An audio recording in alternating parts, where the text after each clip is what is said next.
All right. Welcome, everyone, to our discussion about supporting glass children. My name is Emily Holl. I'm the lucky person who gets to be the director of the Sibling Support Project, a national organization that is dedicated entirely to supporting siblings of people with support needs. We've been working with siblings since 1982, and our founder, Don Meyer, is here, who created Sib Shops and who many of us really consider to be the father of the sibling movement. So little shout out to Don. He can't attend to anything without me doing that, by the way. I'm sorry, Don. I know I can't help it. And our headliner today is Alicia Maples, who many of you know from her 2010 TED Talk called Recognizing Glass Children. And Alicia, welcome. Oh, I have to, are you able to unmute yourself? Please unmute. We have to hear you. You're the whole reason we're There we here. go. Okay, there There we we go. go. Okay. Welcome, Hi. welcome. Hi, it's so good to see you. I'm so happy to be here. Thank Well, you. I thank you. I want to just jump right into it because many of us have seen your TEDx San Antonio talk. You recorded this in 2010, and since then, we have seen this term glass children so frequently, mostly in social media, but now we see like journalists and mainstream media picking up this term Yeah. in reference to siblings of people with support needs. So, can you tell us a little bit about how that TEDx talk came about? Yes, it's still a very surreal experience for me. TEDx came to San Antonio. It was actually the first year that it was being held in San Antonio, and there was a call for speakers. And I had friends that were encouraging me to speak, but I was a business consultant, and I thought, I don't, what do I have to share about business that hasn't already been shared, like at a TEDx event? And it was my friend Debbie who I had shared my story with for the first time. She called me up and said, you need to submit to speak, but not about business. You need to speak about your story. And I truthfully, I didn't want to do it. Honestly, it's very personal, as all of you know, and highly emotional, but I felt like it was what I was supposed to do. So I applied. And then after I applied, there were calls for speakers two more times. And I was like, I'm not going to get it. This isn't going to happen. And you already know the end of the story, which is I got the phone call from the organizer who said, Alicia, look at me, I'm still getting emotional. I'm happy to tell you that you've been selected. And fell on my knees and started crying and thanking God for the opportunity to give purpose to my pain. And that's how it happened. That's incredible. And man, we are sure glad that they said yes. Tell us about your sibling story. Just a really for those of us who have Yeah. not seen the TED Talk, you're a sibling, obviously. I'm a sibling. Yes. Many of us on Yes. this call are siblings.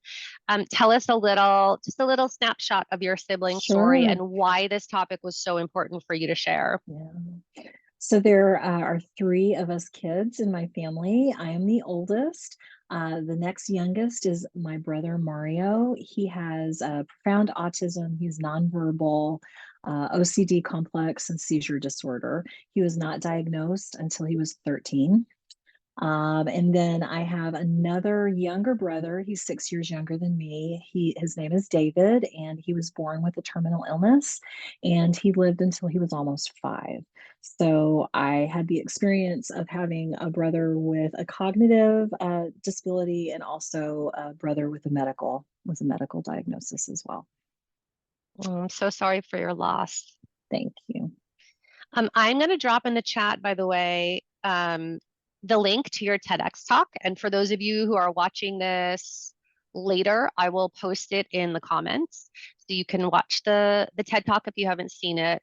Um, did you have any clue at all how much this term glass children would resonate with the sibling community when you did this TED talk about 13 years ago?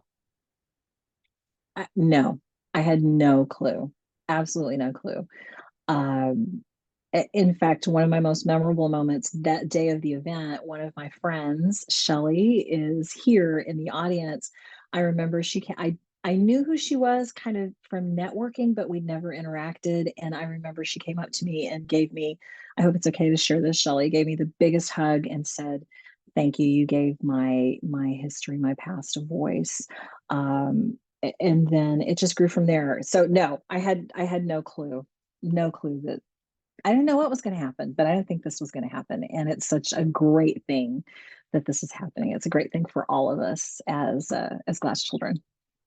Absolutely. And talk a little bit about the term glass children. So you uh, corrected me the other day because I thought that you had created this term about siblings, but really you had learned this term in a different context and thought about your experience as a sibling and thought, wow, this really kind of fits. And so tell people, what is the concept of siblings as glass children? I could recite it. I feel like I recite it all the time, like the titanium Mhm. quote. I mean, like Yes. not in my sleep, but I could.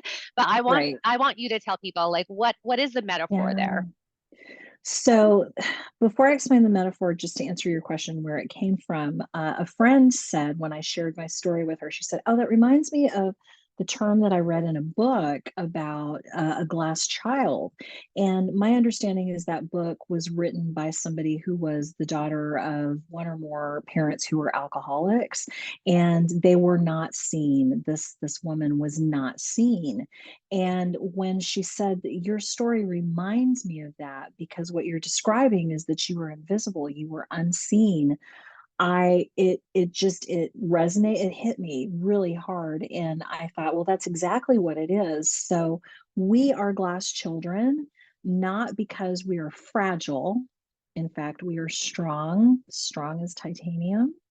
We're called glass children because our needs are unseen by our parents, by our family, our carers, by community. We are looked through as though we are made of glass. I think that that's so powerful, and I understand why it resonates with so many of us. I really, really do. Um, what happened?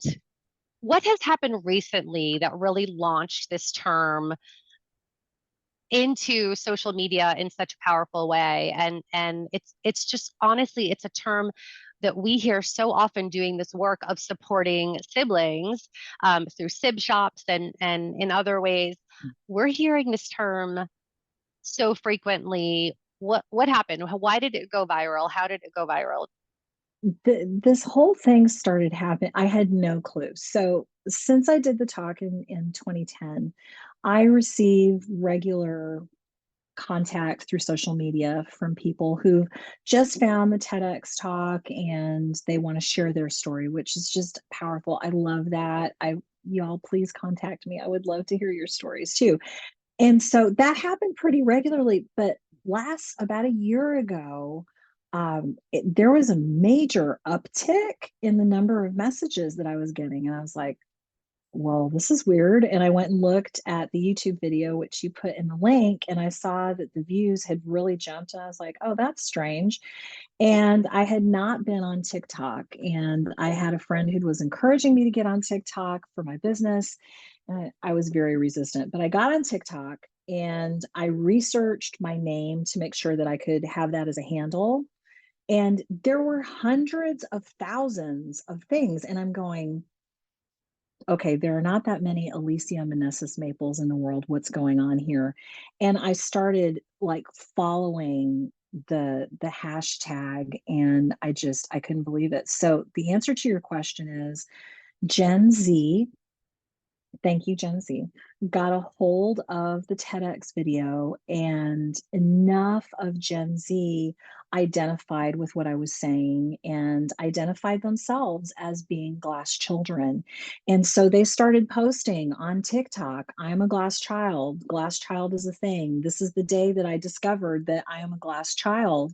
And it was so powerful. Now, that's not what made it go viral. What made it go viral is the high need siblings started posting their TikTok videos in response saying, very sadly, sad music. Today's the day that I learned I'm the reason my sibling is a glass child.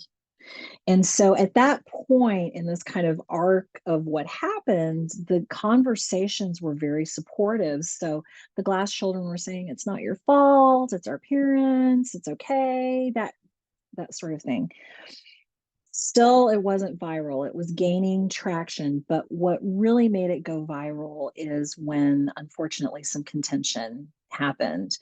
And so some of the high need siblings started saying to the glass children that they were ableist. Some of the glass children were not expressing their newfound learning in, I would say, healthy ways. They were pretty angry and enraged about it.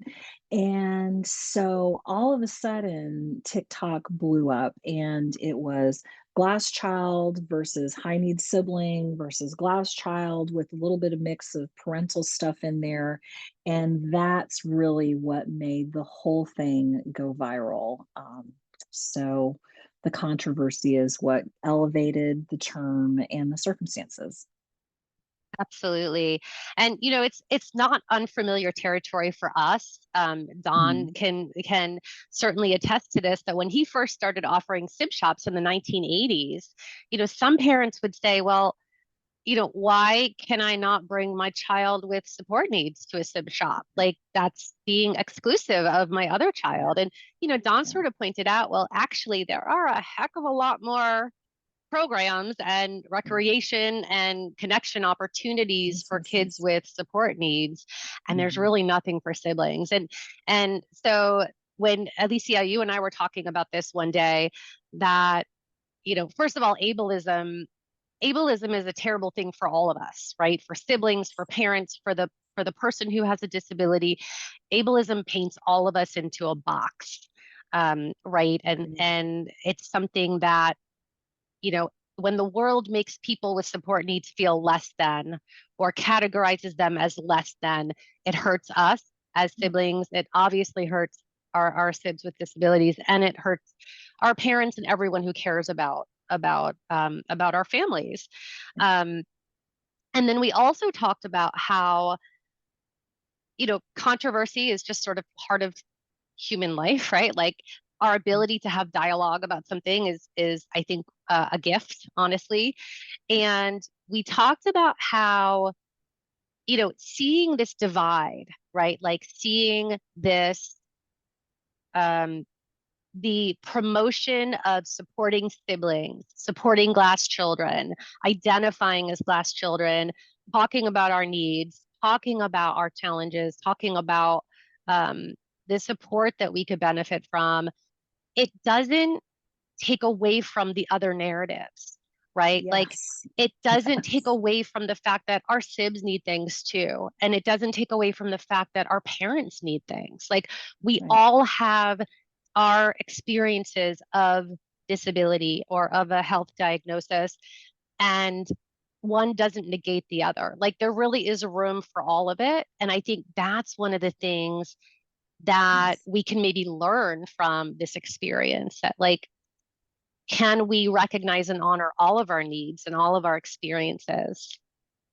That is that's my number one desire. So there's a real either or mentality that we're facing in our culture, which is either this is true or that is true.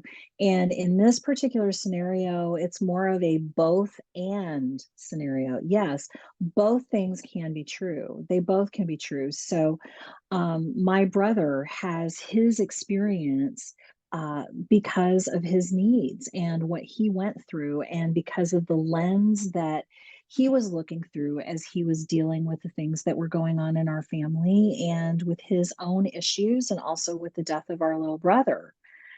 That is true. And I was a glass child. I was not seen. So my not being seen doesn't take anything away from what my brother Mario went through. It was a journey that we walked in parallel.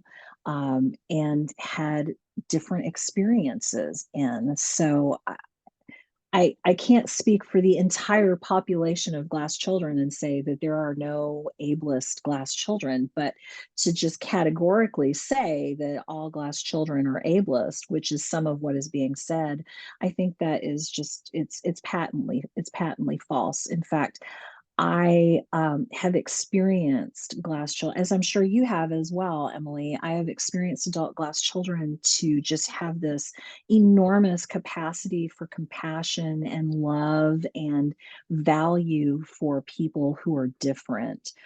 So I wholeheartedly reject the idea that all glass children are ableist, and also that we hate our siblings and we hate our parents. These things are not they're not on the whole completely true. Right. Right. And we talk a lot about, and by the way, I want to encourage all of you who are watching this, please put questions in the chat. We want to open this up. Alicia really wants to hear your stories and your questions. And so we're going to open this up for discussion. But I really think it's so important to highlight what you just said, that um, like to be human, right? Let's not get too deep here, but like let's just remember that to be human is to have many different facets of our lives and many different feelings, like maybe sometimes within a 10-minute period, right? Like um, we we do have complex feelings about our experiences and the roles we play in our families, and that's okay. It's not, this is something that we've talked about for years at the Sibling Support Project, that, if you talk to enough siblings over enough time, you have many who say, gosh, having a sibling with support needs has brought so many positive things to my life. It has helped me find a vocation, a career in a helping profession that I'm passionate about, or it's enabled me to meet some of my best friends who are other siblings.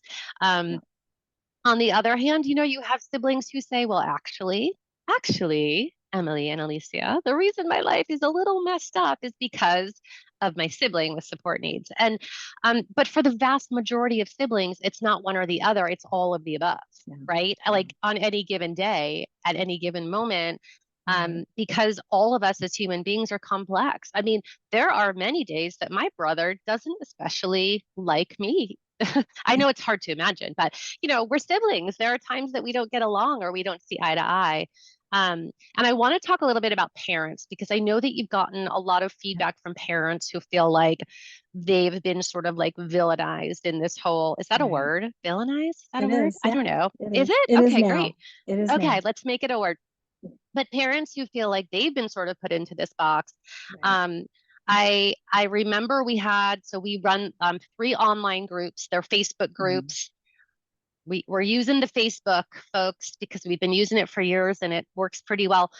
We have SibNet, which is a group for adult siblings, Sib20, which is a group for siblings in their 20s, as you might imagine, and then SibTeen for adolescents.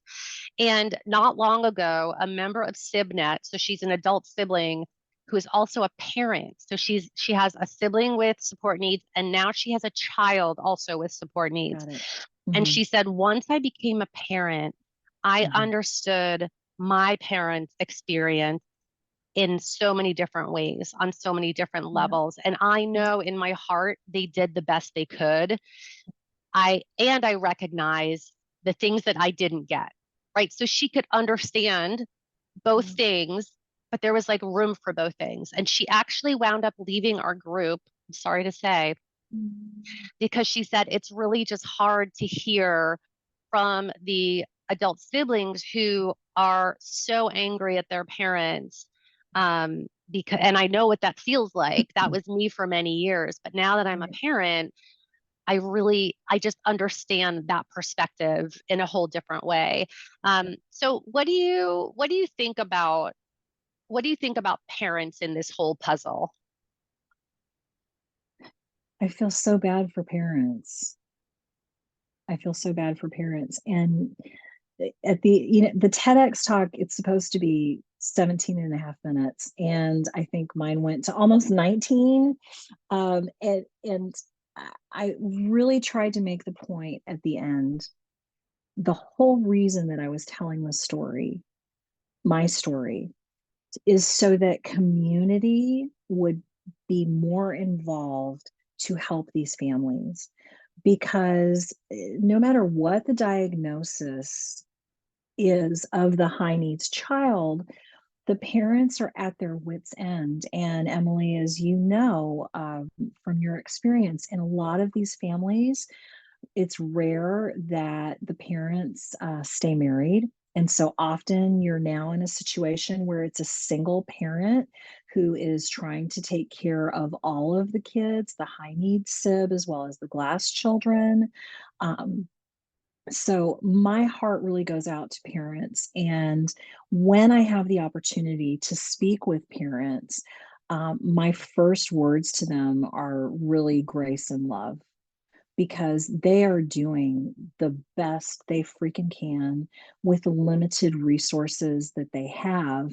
And whether you say they should have known or not, the reality is many of them don't know, because we're pretty good at hiding our needs as kids. It was a survival mechanism. It was a coping mechanism, and we were also conditioned that we weren't to show our difficult emotions to our parents. And so, the point that I make to parents is, now you know.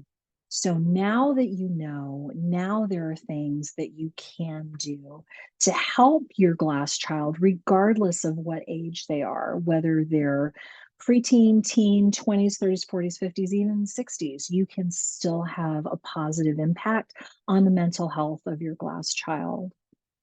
Did I answer your question? You did. You absolutely Okay. did. I'm curious Okay. to know what some of those things are.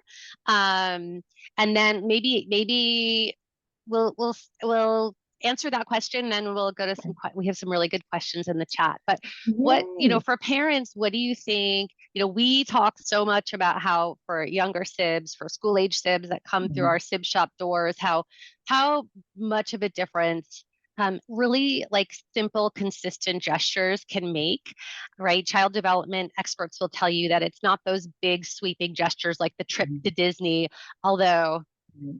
you'd be hard pressed to find a kiddo who might not want a trip to Disney, right? Who would turn that I'm away. I'm ready to go to Disney. Okay, So we're gonna yes. do that after this. We'll Okay. plan a trip to Disney. But it's those small, consistent gestures, right? It's 20 minutes after maybe the sibling with support needs goes to bed that parents can share with that kiddo, with Mhm. the sibling, with the Mhm. glass child. What are some other tips that you often share with parents about how they can support glass children at any age? Okay, that's a tough one. I was hoping you would ask me about adults, but I can speak to kids too. I You have can more let's start with adults. conversations. Let's start with adults. So Yeah, I yeah, okay, I'm just gonna go all in here. So, one thing that parents can say to an adult glass child is, I'm sorry. Those two words are so powerful. And your child needs to hear that. Your child needs to hear that you're sorry. Um, Consistently, I'd say this is important for any age. One of the things that happens with adult glass, excuse me, with parents of glass children is, intentionally or unintentionally, they start to put conditional valuing on the glass child. So we somehow get this idea that our value is based on what we do, on our performance. So, how well we perform in school, how well behaved we are, especially how well we tend to the needs of our sibling.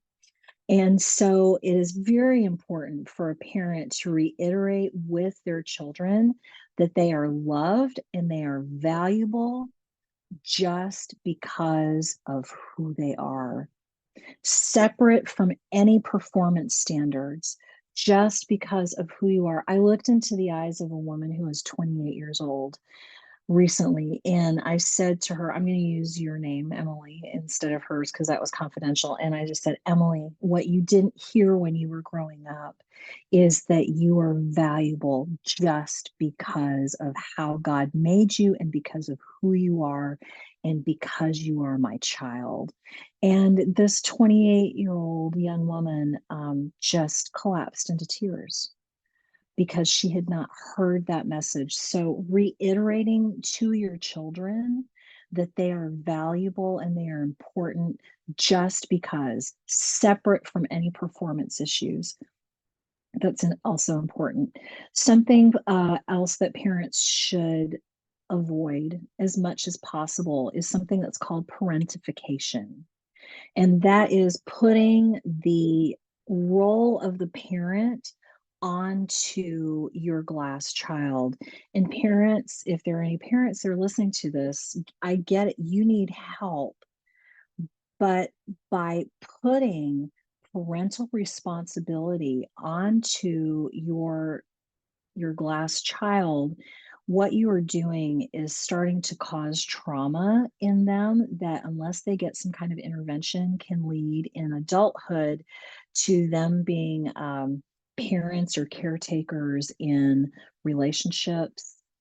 They make bad choices in terms of relationships. Think about it this way: if I am conditioned since I'm young that my job is to take care of other people, who am I going to seek out as an adult for a relationship and for friends? I'm going to seek out people that need to be taken care of, and typically not in the most healthy of ways. So, parentification can take the form of you're sharing too much with your children. About adult things, too much. They don't need to know. Perhaps you're giving them medical responsibility that they don't need to have. Their kids, responsibility for your feelings and your happiness and your emotions. Those are all things that can lead to what are called maladaptive coping behaviors in adulthood. So that would be, I think I gave you two things to do and one thing to like not do. I think that's great. And I think all of those are things that you can apply to children and adults. I mean, I think that those are all great for sibs of any age. Okay, we have some really good questions in the chat. Yay. Hi, Alicia. Did you express that you felt like you were a glass child to your parents? If so, what was their reaction and did it change the way they parented? That is a great question. Let's just start off with the zingers. Okay. I did not know how to express to my parents that I was a glass child or that I was unseen. I didn't know. And so no, I did not. In fact, after I did my TEDx talk, I did not tell my parents about it. I just told them, yeah, I did this thing. And that was pretty much it because I still wanted to protect their feelings. And it wasn't until my second marriage, I ditched the husband. That's what I call my ex, the husband. It wasn't until my second marriage that my dad and my husband, Stephen, were having a conversation. And my dad said, Alicia, what is this thing I keep hearing about, this presentation you gave? And I was like, it was no big deal, really. And my husband was like, no, actually it was a really big deal. And so they're having this conversation and my dad's like, how do I see it? And I said, you don't want to watch it, Dad. And Steven says, I'll send you the link. And I'm like, hey, am I even here in the room? And so Dad watches it, and he called me and he said, I saw it. And we had a conversation. And I've lost my dad. It's been 7 years. So I get a little emotional talking about it. But I sat with my dad and I said, okay, what did you think? And Daddy said, I have never been so proud and simultaneously so devastated at the same time. Ugh, that just Yeah, gives you all the feels right there. yeah, What a gift though, right? That it to have was. had him watch that and to be able to have a conversation about it. That was just about 9 years ago. So it took Wow. me that long to be able to share with my Yeah. dad. So, Well, so this kind of segues into the next question, which is, do you have tips or recommendations on how to discuss being a glass child, and how I have been affected in speaking with my parents? For context, they are both supportive of me and my brother and know of the effect to an extent, but I'm working on finding my voice. So I guess the question is, mm, if you had had that talk with your parents, right? Like what would that have been like? this is what I would have done, which some of the glass children who reached out to me told me that they did that was effective for them. Um, if I were not me, I would have sent them my TEDx talk. But it's only and if here you weren't you. if all but if I weren't me. And Right. the reason that this is an effective what I think is an effective way to introduce the topic is because it's not you. You're not saying, "Hey, mom and dad, this is how I feel." You can introduce them to the topic by having them listen to my story. And then you can gauge their reaction. So, like, if their reaction is, wow, that Alicia, what a loser, man. She must really hate her brother. You must be so glad you're not her. Then you know it's probably not a safe time to engage in that conversation with your parents, and you need to like set some boundaries and some other things. But if your parent has an ideal kind of reaction, which is, wow, Emily, can you relate to this, or what made you want to show this to me, then you can use that as an opening for the discussion, and you can share the things that spoke to you, like what about my story can you relate to, are there things in my story that you can't relate to, and start the conversation that way.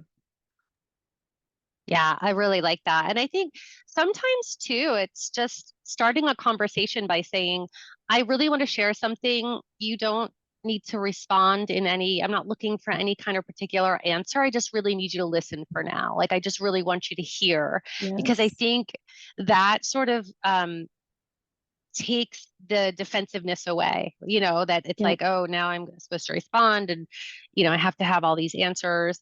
Um, so Emily, I may I really like that. interject? Hmm. Thank you. I want to interject one more thing about that. I was recently having a conversation with a group of people about this topic, and I feel like this is so important to highlight. What I'm going to say next is you really need to gauge your parents' ability to hear what you are saying and respond in a way that is good for you. I'm just going to say that one more time. I want you to very carefully evaluate whether your parent is able to hear what you are saying to them and how you think they're going to respond to you. Because what I don't want, some parents can't. Like, I didn't tell you how my mom reacted when she saw my TEDx video. It was 180 degrees opposite of my father. Sometimes our parents cannot hear it, they can't process it, it's too much for them. And what I don't want to have happen to you, my fellow glass children, siblings, is I don't want you to be re traumatized because they don't have the kind of reaction that you're hoping for or that you need. So I just needed to interject that, Emily. Absolutely. No, I think that is so, so important. And I think too, it kind of goes back to that concept of like one part of our experience doesn't negate the other part of it. It's like I think sometimes it's helpful for parents to hear, I have so much love and respect for you, and I have so much anger, about so many parts of my experience growing up, um, that are just anger at the situation. It's not necessarily anger at you. This is an unfair situation to all of us, Mhm. right? To every single one of Yes, us, mostly because we live in a world that isn't so accepting of people who are considered to be yes, different, right? that's And true. and that's hard for all of us. So, okay. This I love this next question, and it's a sort of a segue. It's a transition from the last question about talking to our Mhm, parents about our mhm, needs and our experiences. How do we as siblings in general get better at talking about our needs to other people, right? Maybe our partners, maybe our friends. How do we get better at communicating our needs? Or if we might not even know what our needs are yet. mm. So That's important. so good. Right. So there's a word that I want to give to everybody, and you can look this up, but I'm going to tell you what it means. It's called alexithymia. Alexithymia. And what that word means is an inability to identify one's emotions. I wish we could do hands raised because I'd love to see how many of you can relate to what I just said. And I see some hands raised. Yeah. An inability to identify one's emotions. That's not saying that we have an absence of emotions. It means that because since we were young, we were conditioned that we couldn't have difficult emotions. We stuffed them, we pushed them down. And so over time, we got to a point where we weren't able to even recognize what our emotions really were. So I'm gonna get to the answer, Emily. I wanted to give this as background first because I think I'm not looking at the chat, but based on what you said, it sounds like they said I don't even know maybe what my needs are. That's really true. Sometimes we don't. The clue that something's wrong is our behaviors. Like maybe we're doing something that's out of the norm. I will raise my hand and confess, like eating a batch of uncooked chocolate chip cookie dough in one setting. I remember doing that and thinking, this isn't exactly normal behavior, Alicia.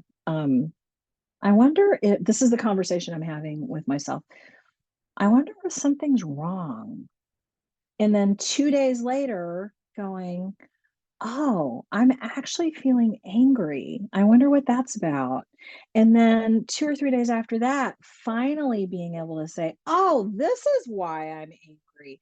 But it took kind of that journey of getting there to be able to identify what that is. So if that's something that you all can relate to, like not being able to even identify what's going on with you, it's okay. It's part of the glass child experience.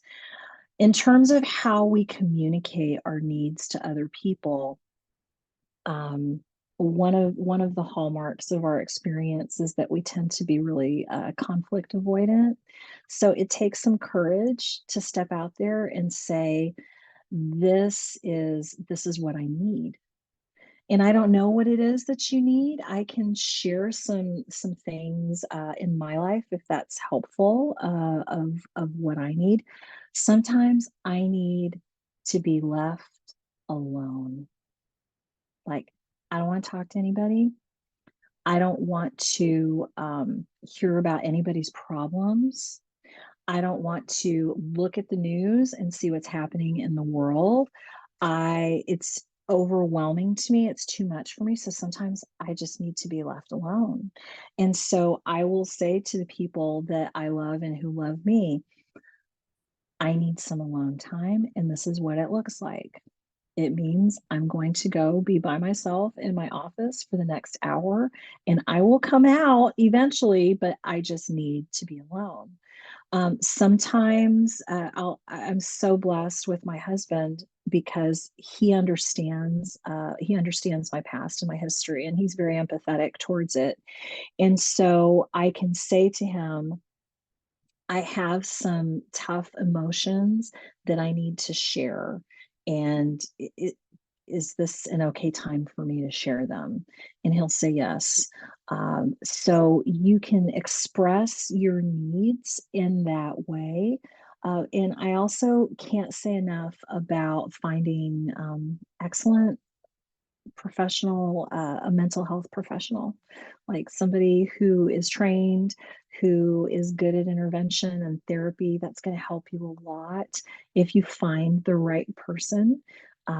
So those are some of my suggestions for how to express your needs. And I just also want to say to everyone, I'm like leaning into the camera, it's okay to have needs. It's okay for Absolutely. you. It's okay for you to have needs. You had them as a child, you have them now at whatever age you are, and that is okay. That is part of being a human being. That's part of your humanity. So surround yourself with people who will honor the experiences that you've had and the fact that you have needs.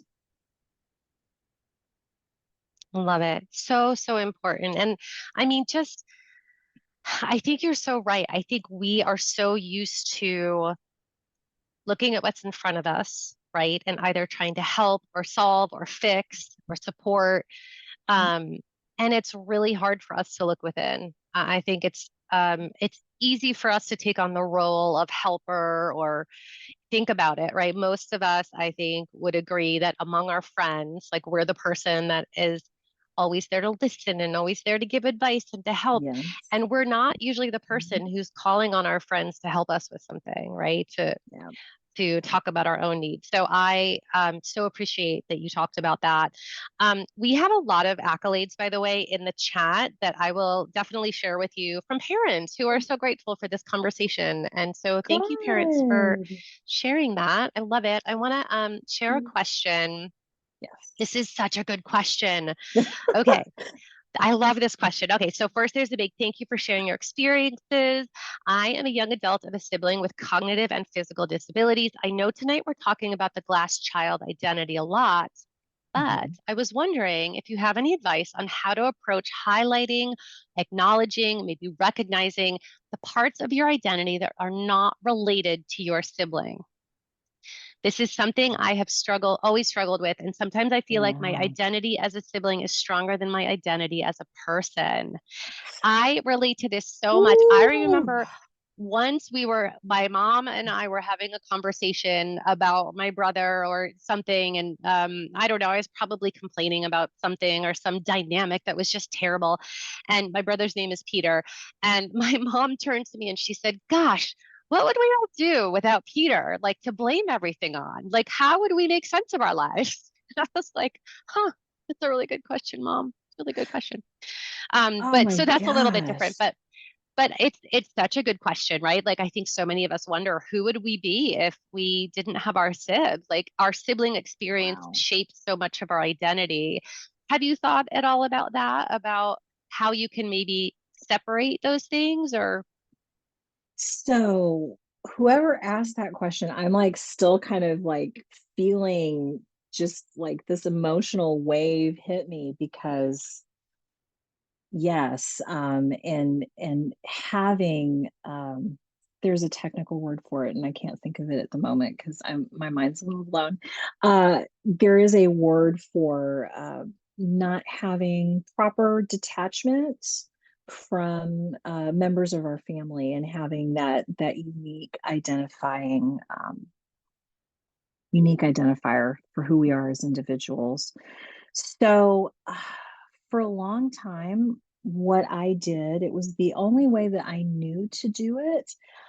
I didn't tell anybody that I had a brother. Now, before y'all go, maybe not you all, but when this gets put on the internet, before everybody goes crazy on me, it's not because I was ashamed of my brother. I love my brother. I adore Mario. Um, I'm one of his biggest fans. However, I wanted to be more than Mario's sister.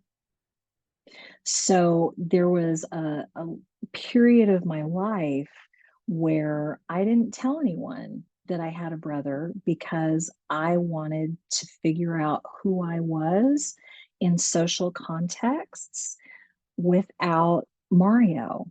In fact, my husband, Stephen, he and I have known each other since we were 13. And we kind of knew each other when our separate ways came back again. It wasn't until we came back together 23 years later that he knew for sure that I had a brother. So again, I just want to reiterate, it's not because I was ashamed of Mario. It was because I wanted to explore who I was outside of being Mario's sister, which was my label everywhere that I went and with everybody that I knew. So I don't know that that's the best technique, but that's something that I did and I experimented with for a while. And it helped me. It helped me figure out a little bit more about who I am. Yeah, I think that's so important. One of the things that we talk about a lot at the Sibling Support Project through our trainings and our workshops and whatnot, we talk about how one of the greatest gifts that parents can grant the glass child or the child who doesn't have a disability is really, the freedom to go out and sort of discover who they are. SIB shops are, nationwide. There are workshops for school age children who have brothers and sisters with support needs. And a lot of the activities we do, I know we have some SIB shop facilitators here. A lot of the activities we do in SIB shops have nothing to do with our brothers and sisters. They're designed to learn who is that child, like who am Yes. I as a person, what makes me tick, what do I get excited about, what could I Yeah. do without, what do I really wish was not part of my life. Right. And to I often say from my own experience, one of the greatest gifts my parents gave me was they really encouraged me to go out and you know play all the sports I wanted to play, and That's great. do the drama camp and Mhm. study abroad and figure out who I was. And so that as an adult, it felt much more like a choice to come back and support my brother because I had a stronger sense of who I was and Yeah. how I could balance helping to support him with all the Yeah. other parts of who I am. Um, You are so blessed in that, so Emily. And lucky. yeah, really. And your parents did great in that. The majority of the people that I talk to do have, I call it identity dysphoria, where they they don't see themselves realistically, they don't see their value realistically, and they don't see themselves as an individual. They see them and their value as associated to their sibling. And so the journey to go from this is who I am attached to my sibling to this is who I am as an individual, that can take time.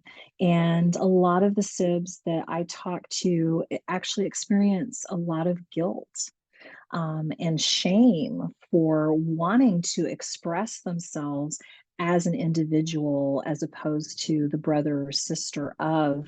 And so one of the messages that I like to send and that I want to say to everybody here is you do have the right to your life and your individuality, who you are by yourself, regardless of who is or who isn't in your family. And that is a very natural and a very healthy place to be. Absolutely. The number of years ago at the Sibling Support Project, we wrote a paper called What Siblings Would Like Parents and Service Providers to Know. And the very first thing was, and we surveyed siblings across the country and asked them this question: what is it important for parents and professionals who wish to support siblings to know? The very first one was that we have a right to our own lives, right? And that Yes. sounds so simple, um, but I think it's really something that many of us take for granted, right? We talk a lot about self-determination for people with disabilities, and rightfully so, right? Absolutely. People with support needs should be at the center of every decision about their life and about their future and about their well-being. But around these parts, we think that self-determination is for everyone, including siblings, and that we have the right to make decisions that are in the pursuit of our own happiness and our own well-being. And that, that when we do that, it only empowers us more and helps prepare us to better support our siblings to be Yeah, a stronger advocate, a better support. It's that age old metaphor, right, of being on the airplane and that's putting it. on the oxygen. If the plane's going down, you have to That's put your right. own oxygen mask on first before you can assist others. And I think that's such an apt metaphor for siblings, Yes. right? And for glass children. I agree with you 100%. We can't pour from an empty cup.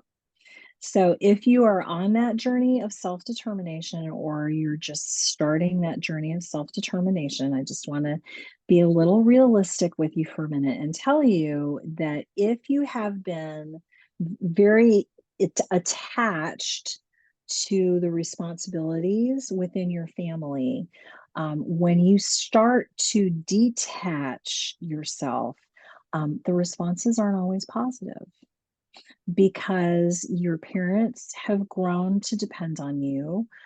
Your sibling may or may not have also grown to depend on you. And so there may be some negative reactions, but don't let that deter you because self determination, as Emily just said, it is core, it is essential to who you are. But I do want to just tell you that you may get some pushback and some of the old tapes may play about, well, I don't really have the right to have my own life or to pursue. No, that's not true. You do. Just be prepared for potential pushback. Absolutely. And it's not an easy place to be, sort of sometimes trying to draw those boundaries. And I think it's something that many siblings really, really struggle with. Like we see that a lot in SibNet and Sib 20 and Yeah. even Sib teens, right?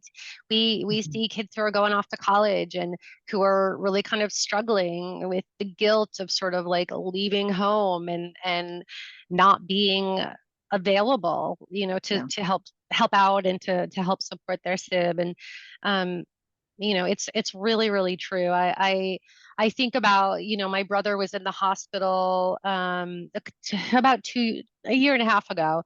And so I had to fly across the country and, be with him in the hospital. And I have two young boys, very full of life, very rambunctious. For those of you who know them, they're a handful. And I really just had to kind of drop everything and literally fly across the country to be with my brother. And my network of friends, like my village, that I have been able to cultivate, really helped. Like they really Yeah. took care of my husband and my kids. They brought meals. They helped bring my kids to, Yeah. practices or whatever they needed to do. And I realized that, by nurturing these friendships and these relationships, by enriching my life with these friends and these relationships, it doesn't take away from my ability to support my brother. In fact, it enhances my ability, It's right, to awesome. take care of my brother. And it's not, and I mean, you talked about guilt. We need another whole webinar to talk about sibling guilt. We can put it on the calendar. Don't worry, folks. Um, so yeah, I mean, there's a lot of guilt, I think, in many of us sort of going out into the world and building our lives. But if we can maybe reframe that and say, actually, building a fulfilling and healthy life for myself enables me to be present and enables me to be supportive, not only to my sibling, but to all the people in my life who are important to me. I think that we could really just like let ourselves off the hook a little bit, right? I agree with you. And getting to the point where you can say and not feel guilty or shame for saying, I deserve to have my own life without even associating that with the ability to care for anybody else. Just because I am me, you're you, we have the right to have our own life, our own existence, to be able to say that without feeling guilt, without feeling shame. It's a huge milestone and it's a great place to be. And then after that, yes. And then we're wonderful contributing human beings to the planet and to our families and to our friends. So I think one of the things Absolutely. that you said, Emily, that's really important to all of these conversations and these questions is you have built a network of support for yourself. As an adult, you have a network of support, and that's something that all of us should be working towards. And I'm so glad that your organization is here because you help provide that to everybody. Well, thank you so much. I appreciate that. I'm going to actually put a link to our website in the chat. It's just siblingsupport.org. If you're interested in learning more about sib shops and how you can help support young siblings in your community, please visit us. Email me, give us a call. We'd love to work with you to bring sib shops to your community. Alicia, we have just a few minutes left, and I want to ask you one last question. Okay. Drum roll, okay. What's one message that you would like to leave us with this evening? So for siblings, and I feel like you've already shared so many great and important messages. But what's one thing you'd like to share with siblings, with parents, with people who care about siblings, um, people who care about glass children? What's one thing you'd like to just kind of leave us with this evening? I see you.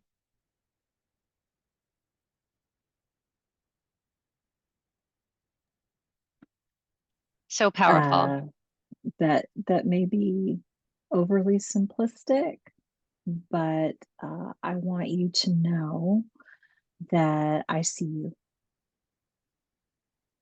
and I hold space for you, and you're not alone. You're not alone.